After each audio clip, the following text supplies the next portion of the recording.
Buenas noches, muchas gracias por estar aquí en el 11, en México Social. Hoy tengo el enorme privilegio, gusto, alegría de poder nuevamente dialogar con alguien que considero mi profesor. Tuve la oportunidad de estudiar bajo su liderazgo, bajo su orientación y sin duda sigo estudiando, leyéndolo, escuchándolo. Hablo de Bernardo Klinsberg. Para los que estamos en lo social, Bernardo Klinsberg es uno de los nombres referentes. Asesor de naciones, asesor de Naciones Unidas. Sigue siendo uno de los pensadores más influyentes y que ha mantenido no solo una reflexión crítica, reflexiva, pero ética en términos de los grandes problemas del mundo y sin duda de los países subdesarrollados. Inicio pidiéndoles que conozcan que hoy ya tenemos en México su libro número 67, Por un mundo mejor. Y Bernardo Klinsberg incluye ahí, como siempre lo hace en sus artículos, reflexiones, propuestas, rescata aquellas acciones que él considera pueden ser aprendizajes para enfrentar todos los retos. Por eso me da mucho gusto darle la bienvenida al libro y darte la bienvenida a ti, Bernardo Klinsberg, profesor de profesores y sin duda mi profesor. Y esa es mi pregunta. ¿Está moldeando lo social? ¿Está cambiando lo social? Y en el centro está lo que tú has señalado recientemente, el cambio climático. Estas inundaciones, estos fuegos, esta realidad que afecta a los más vulnerables. Me gustaría que nos des una reflexión sobre esto. ¿Cómo estás percibiendo lo social, esta transformación que es más allá del COVID-19?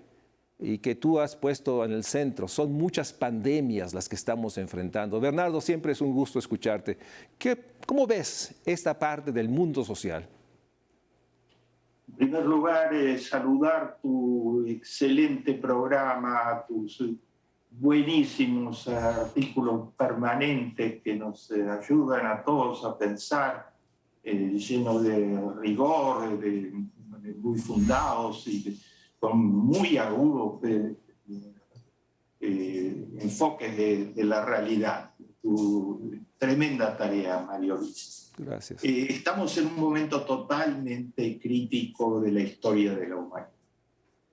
No es más de lo mismo, sino que es un momento en donde el futuro está totalmente amenazado. No son frases, sino que son los datos. Tú sabes que yo siempre me baso en los datos. Y los datos del cambio climático, se va a iniciar la cumbre mundial climática, que se hace cada 5 años, va a haber más de 100 jefes de Estado, son totalmente inquietantes. Las últimas evaluaciones del alto panel mundial de las Naciones Unidas dicen que si en 10 años, querido Mario Luis, si en 10 años no logramos bajar el dióxido de carbono, no logramos controlar ese gas invernadero que está haciendo pedazos áreas enteras del planeta. El dióxido de carbono está en 420 partes por millón, el nivel más alto de toda la historia del género humano. Genera el calentamiento global. El calentamiento global significa que los glaciares se hacen pedazos. África se está quedando en este momento, se están quebrando los últimos glaciares que quedaban en África, la cumbre del Kilimanjaro y algunas otras cumbres montañosas, pero en todo el mundo las aguas de los glaciares van a los mares crecen vertiginosamente, se recalientan, los huracanes y las inundaciones baten récords y también baten récords la sequedad de la tierra, estas sequías mucho más prolongadas y mucho más duras. Naciones Unidas para Glasgow va a hablar de una nueva forma de pandemia que es las hambrunas climáticas, las llama.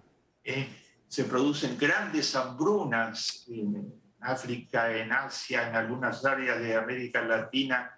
La desnutrición y la malnutrición están en... todo eso ha hecho subir el número de hambrientos del mundo a más de 825 millones. Y si se toman los malnutridos, estamos hablando de 3.000 millones de personas que no tienen las comidas adecuadas. Todo eso está cruzado por la desigualdad, como muy bien tú planteas en tus trabajos. Está cruzado por las desigualdades, que son las más altas que el género humano ha conocido, y empeora totalmente las desigualdades, porque los impactos del cambio climático son para todos, pero son mucho más duros para los vulnerables del mundo.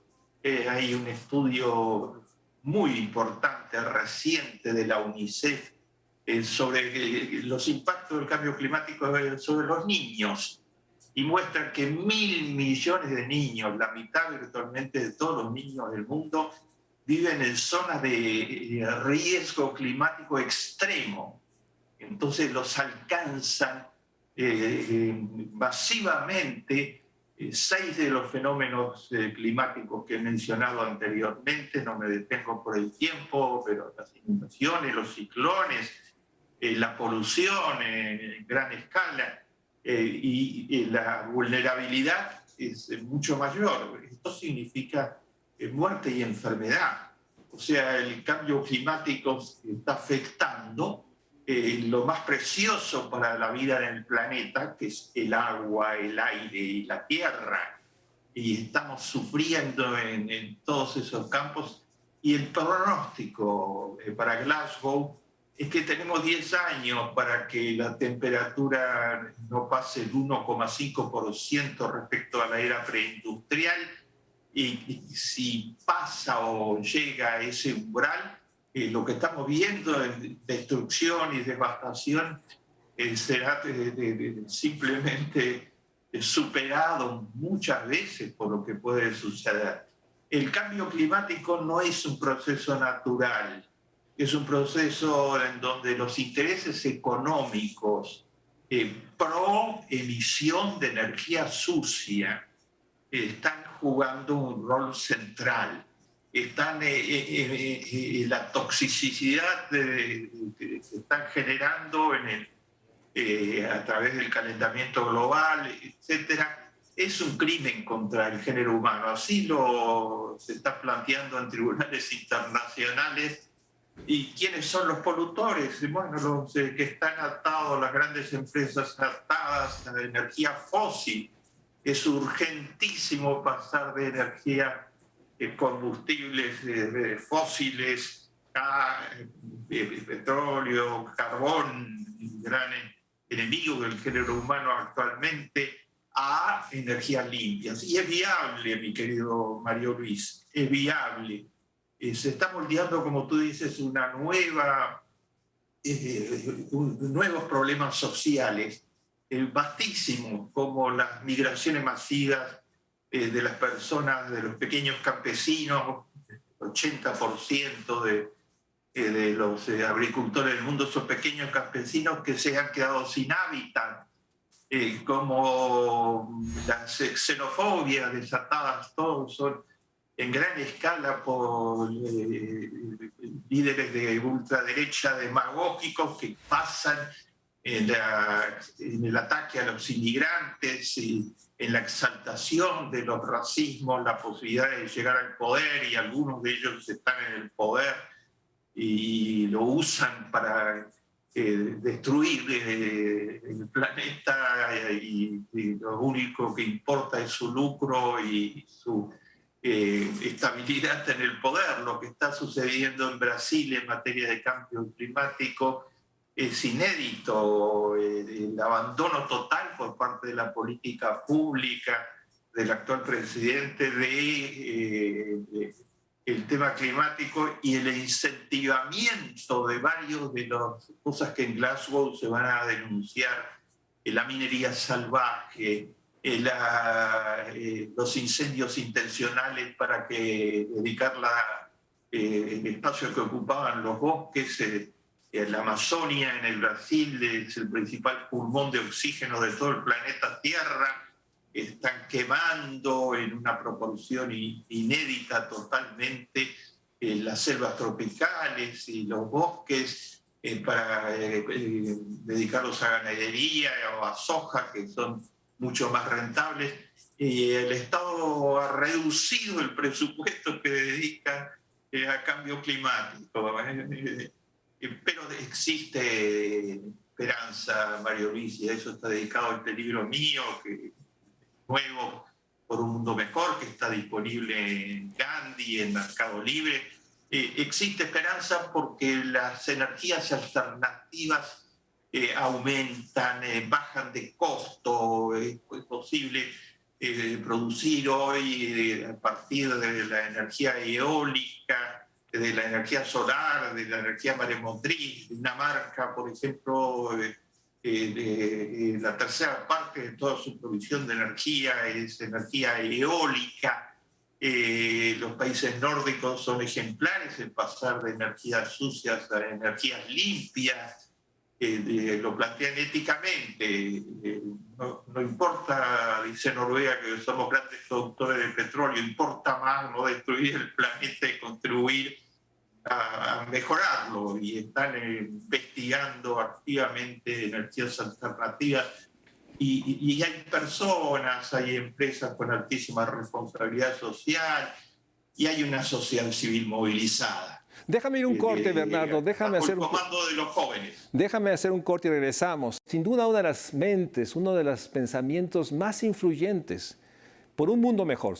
Su último libro, sin duda, plantea esta capacidad de Bernardo Klinsberg de señalar la complejidad de los problemas, pero también plantear hacia dónde, cómo, y mostrar los ejemplos que están en este libro, que creo que todos debemos leer. Vamos a un corte y regresamos aquí al Estudio Médico Social con el doctor Bernardo Klinsberg.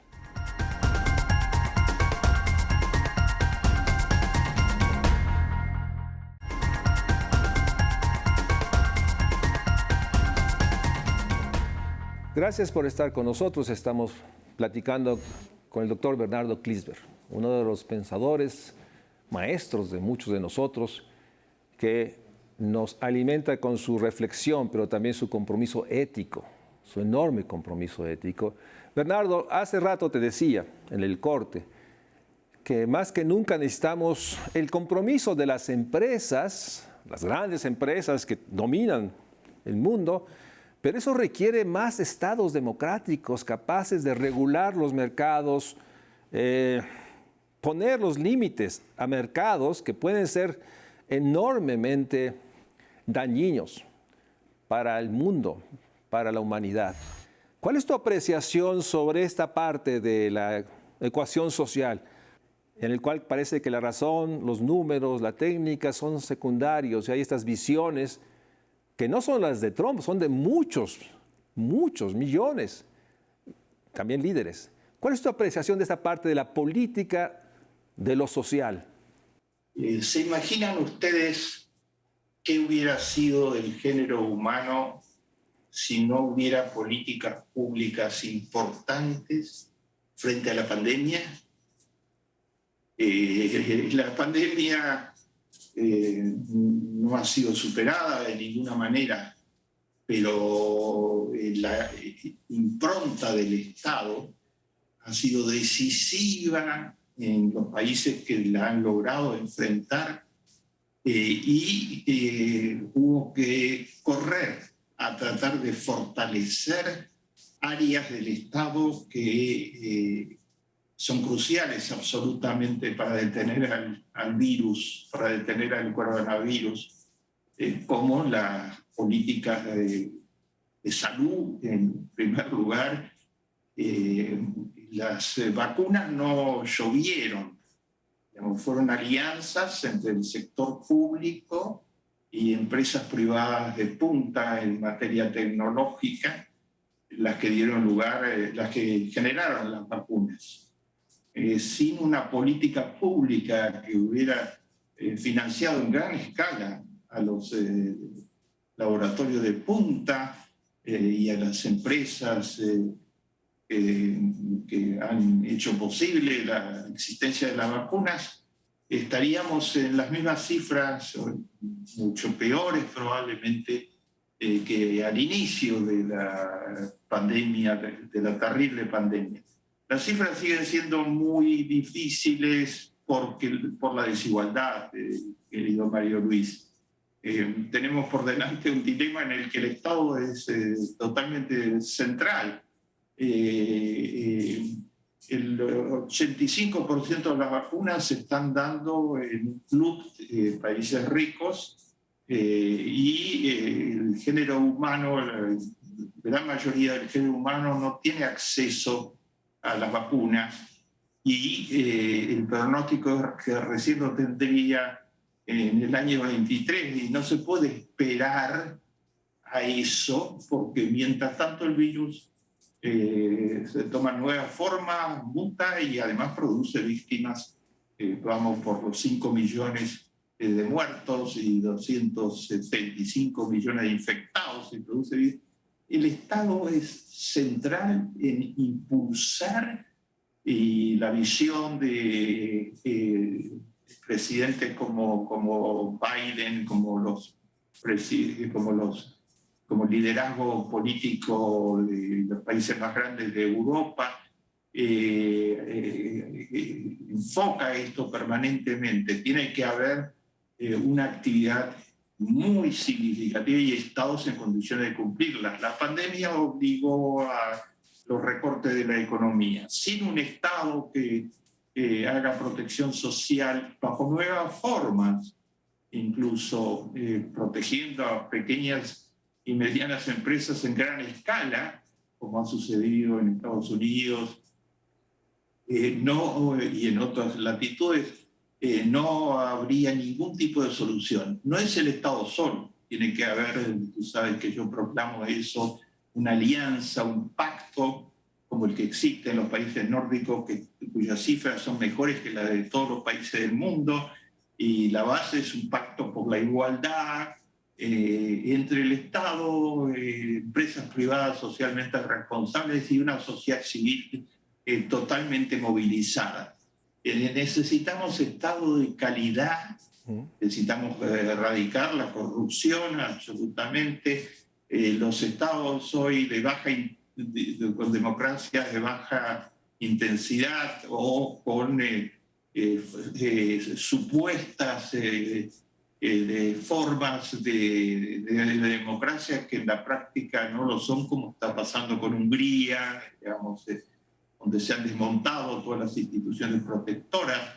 Esos estados no están contribuyendo a que las desigualdades en general crezcan y que el cambio climático y la pandemia sean impunes. ¿Sabe, José Luis, que hay un cálculo del Fondo Monetario Internacional y de la revista The Economist? Si se hace llegar la vacuna al 80% de la población de los países de África, ha vacunado solo al 3% de su población, porque no tiene vacunas, entre otras razones centrales, la rentabilidad de esa inversión sería del 18.000%. Esa inversión no se puede hacer sin un Estado activo, transparente, totalmente expulsor de todas las formas de corrupción y de alta calidad. Los estados, hay estados que van en esa dirección. Es muy interesante ver cómo la demanda pública por estados eficientes ha crecido, no se ha reducido, porque la sociedad civil, dos actores que para mí son importantísimos y nuevos, y gran esperanza. Yo estoy lleno de esperanza sobre todo por los jóvenes y por las mujeres, que están impulsando estados de más calidad. Véase los movimientos de los jóvenes en Chile, que han logrado una cantidad de concesiones por parte del Estado en igualdad en la educación, en acceso a la educación y en una nueva constitución reformada, y van por más, por un Estado benefactor de alta calidad, en la misma dirección, no copiando, pero en la misma dirección que los países nórdicos. ¿Qué diferencia hizo el Estado en las migraciones masivas de los pobres? Una persona al frente del Estado alemán, uno de los más fuertes del planeta, Angela Merkel, hizo la diferencia. El New York Times le rendía homenaje estos días diciendo: gracias a ella se abrieron las puertas y 1 millón de inmigrantes desesperados pudo entrar y instalarse en uno de los países más desarrollados del mundo.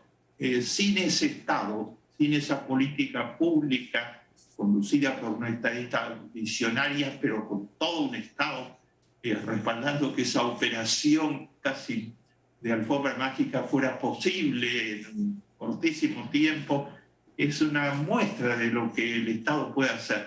Ahora, estamos en riesgo porque junto a la pandemia y junto al cambio climático está un tema que por lo menos dejo anotado, que es la desinformación sistemática. Y una de las campañas más duras de falsedades, conspiraciones y noticias falsas, fake news en la Internet, es la que está dirigida por los grupos más retrógrados del planeta contra el Estado. Entonces es un momento de legitimar el Estado a través de la acción inteligente, y yo, como tú sabes, abogo por un Estado inteligente, un Estado de calidad. Hay ejemplos en el mundo de Estados en esa dirección, nórdico, Holanda, Canadá. Muchas de las nuevas propuestas de la administración Biden en Estados Unidos, en la Unión Europea, este pionerismo de la Unión Europea, tanto Estados Unidos como la Unión Europea llegan a Glasgow diciendo que en esos 10 años van a reducir a la mitad los gases tóxicos y para el 2050 estarían en 0 emisiones.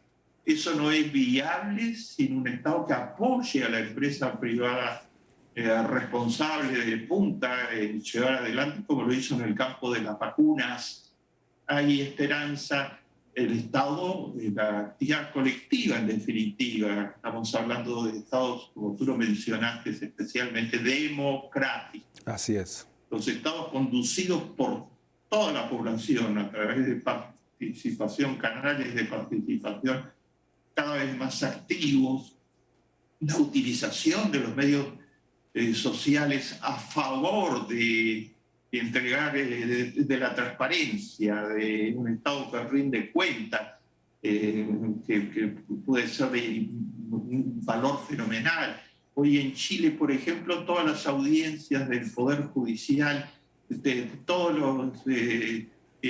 demandas ante el Poder Judicial son por Internet, ¿no? Es posible usar la Internet para el bien, es una oportunidad excepcional para el género humano, o para el mal absoluto, es echarle la culpa a través de Internet de todo lo que está pasando a los inmigrantes, hacer racismo, antisemitismo, xenofobia, en todas sus formas, etcétera, para desviar la atención y apoderarse del poder a través de esta Internet envenenada de ultraderecha. El Estado tiene que regular.